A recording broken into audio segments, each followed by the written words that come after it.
تهاجم فرهنگی یعنی بسط نفوذ دشمن و کفر در ممالک اسلامی. بسط نفوذ کرده، توسعه پیدا کرده، آمده تو قلب ما و قلب عالم اسلامی خیمه زده و پایه های خیمه هاش هم محکم کرده. قرآن هر آیش یک قاعده برای زندگی کردنه. هر آیه قرآن یک قاعده زندگی است. الا به ذکر الله تطمئن القلوب. یک قاعده است. اگر میخوای بهتر زندگی بکنید این قواعد رو باید به کار بگیرید. اصلا یک سوال آیا ما و شما که جمع شدیم اینجا میخواهیم تغییر بکنیم یا نمیخواهیم؟ خواهان تغییر هستیم یا نیستیم؟ به این نتیجه رسیدیم که باید تغییر بکنیم یا نه؟ تغییری در خودمون، در خانواده، در جامعه به وجود بیاوریم یا نه فقط مستمع آزاد باشیم که نشه رو شما حساب کرد، نشه رو کسی حساب کرد. شما فکر میکنید خداوند گفته که برای هر حرف قرآن 10 تا حسنه ثواب میدم؟ پیغمبرش گفته و ما ینطق عن الهوی ان هو الا وحی یوحی و ما آتاکم الرسول فخذوه و ما نهاکم عنه فانتهوا. هر حرف قرآن 10 تا حسنه بدون فهم. شما فکر میکنید خدایی که برای هر حرف قرآن بخونیم معنیش نفهمی 10 تا حسنه بده؟ منظور خدا همینه؟ با وجودی که 10 تا حسنه میده.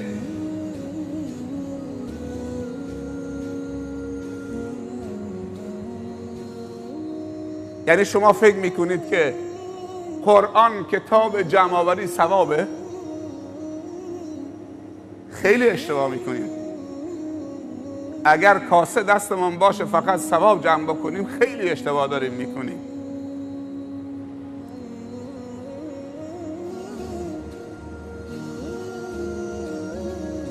مگر این که در زبان عرب خواندن به معنای فهمیدن و عمل کردن باشه، وگرنه خدا رو متهم میکنیم. عرب اگر گفت اقرا یعنی بفهم و عمل کن. اگه عرب بگه که اقرا فقط بخوان و نفهم، هیچ تفسیری نیست مگر این که اقرا را تفسیر بکنیم به بفهم و عمل کن. بخوان و بفهم و عمل کن، وگرنه خدا رو زیر سوال میبریم.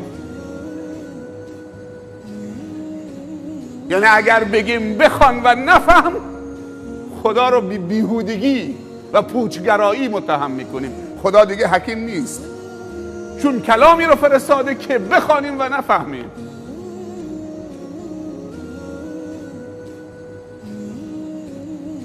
در نتیجه اقرا را بسم ربک الذی خلق باید خواندنی باشه که رب در اون خواندن شناسایی بشه. بشناسید، با خواندن شناخت رب حاصل بشه و خواسته های رب. فهم قرآن یعنی فهم خواسته های رب العزت و الجلال. فهم قواعد زندگی. الله یک طرف قضیه است، ما جانشین الله، بندگان خدا، خلق خدا یک طرف قضیه است. دنیا میدان به نمایش گذاشتن طرح خدا، طرحی که طراحی کرده. مجری طرح ما و شماییم. بحث ثواب نیست،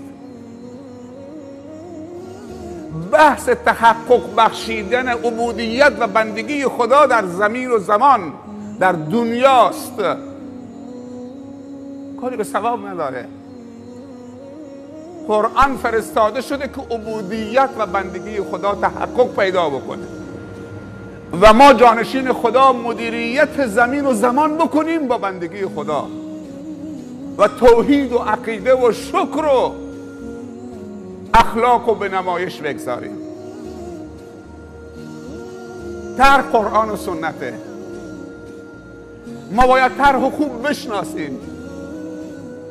و رتل القرآن ترتیلا.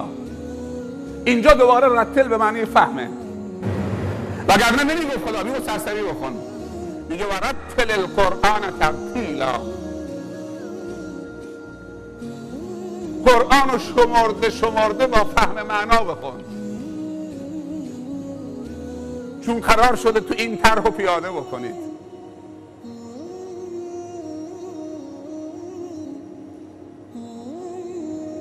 اونهایی که قرآن را برای ثواب و عدم فهم میخونن تو این حدیث وارد میشن. غثا که غثاء السیل، مثل کف روی آب سبکن. هر کسی قرآن را برای فقط ثواب بردن و ثواب کسب کردن میخونه بدون فهم، این مثل کف روی آبه، وزن نداره. چون عبدالله ابن مسعود رضی الله عنه میفرمایند 10 تا آیه رسول الله صلی الله علیه و سلم به ما میداد، سهم امروز 10 تا آیه، تجاوز نمی کردیم به 10 تا آیه بعدی تا اینکه عقیدهش، پیامش، حلالش، حرامش، تلاوتش، عملش، تبلیغش، حتی بعد از این که عمل کردیم تبلیغش،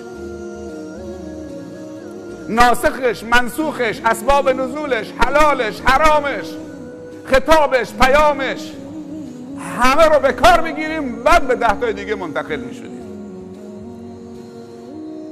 و یکی از ما قبل از این که قرآن به او داده بشود ایمان به او داده می شد و بعد قرآن. و من می ترسم که یک روزی بر امت محمد صلی الله علیه و سلم بیاد که اول قرآن بهشون داده بشه بعد ایمان و دچار مشکل بشن. قرآن رو برای ثواب تنها نخون که از معنی فرار بکنید، از تفکر و تدبر در قرآن فرار بکنید، سبکت میکنه. وزن قرآن تو تدبر قرآنه، وزنی و سنگینی که قرآن ایجاد میکنه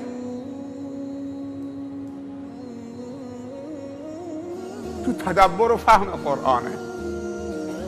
و قرآن کتاب تغییر آفرینه، یعنی کتابی است که در جامعه تحول می آفریند.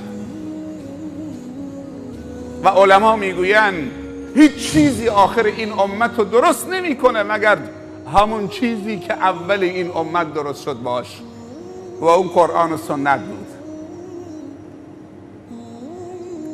پس باید فاصله ها رو کم کرد. با هیچ چیزی دیگه ما نمیتونیم تغییر بکنیم، تغییر به احسن بکنیم، تبدیل به احسن بشیم، تحول خوب در جامعه خودمون بیافرینیم، مگر اینکه یک بازنگری و یک بازگشت حکیمانه، عاقلانه، خردمندانه به قرآن داشته باشیم. علما و مفسرین میگن هر جایی که خداوند صحبت و خطاب از ایمان کرده منظورش عقلاست. نزدیک 64 تا خطاب یا ایها الذین آمنو در قرآن هست، حالا کم و بیش 64 تا خطاب ویژه. عبدالله ابن مسعود رضی الله عنه میفرمایند هر جایی که خدا میگه یا ایها الذین آمنو با تمام وجودت گوش بده، یا خیری که تو رو راهنمایی میکنه یا شری که تو رو برحذر میداره. و همه مفسرین میگن وقتی خدا میگه یا ایها الذین آمنو، یعنی ای اهل خرد، ای اهل فکر، ای اهل تعقل، ای حکما، ای خردمندا. امروز چه فاجعه‌ای به بار آمده. نمیشه این جمله رو گفت، به مسلمان‌ها گفت ای احمقا، ای بی سوادا، ای کسانی که وظیفه عقل رو تعطیل کردید. در نتیجه تغییر و تحول تو شما نمیاد. ای کسانی که چیزی میخونید نمیدونید و نمیفهمید، بی خود وقتتون رو صرف کردید و خدا رو متهم میکنید. خدا قبول میکنه.